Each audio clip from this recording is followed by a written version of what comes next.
earrings, Redskin turquoise earrings, only presentation this entire month.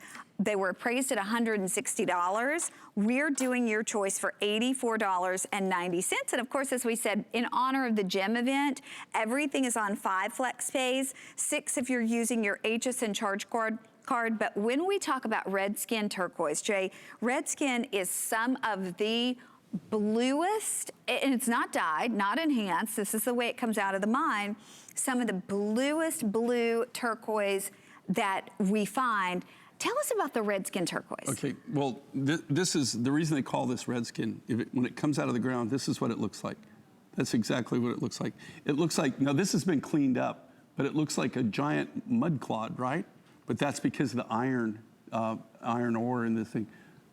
You cut it open. That's all I did was cut the nugget, right? That was the nugget, I cut it. All I've done to that, that's all the natural color. This is like the go for, when this mine was first discovered, it was actually, believe it or not, it was started out in World War II by the Japanese. It was a tin mine.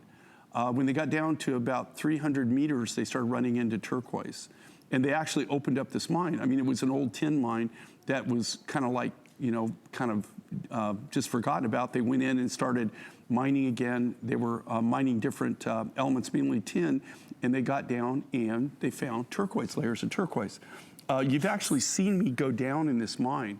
They, is that the one with the little tiny... Right, it's like a trolley that they have, and you go down in it, and all the way down in the mine, and then you have these seams of this high blue turquoise. This mine has been flooded now for about 7 years. So the only way to buy this material is people like me that have it from their private collections. It's extremely highly collectible, very rare. Okay, speaking of highly collectible, our showstopper, brand new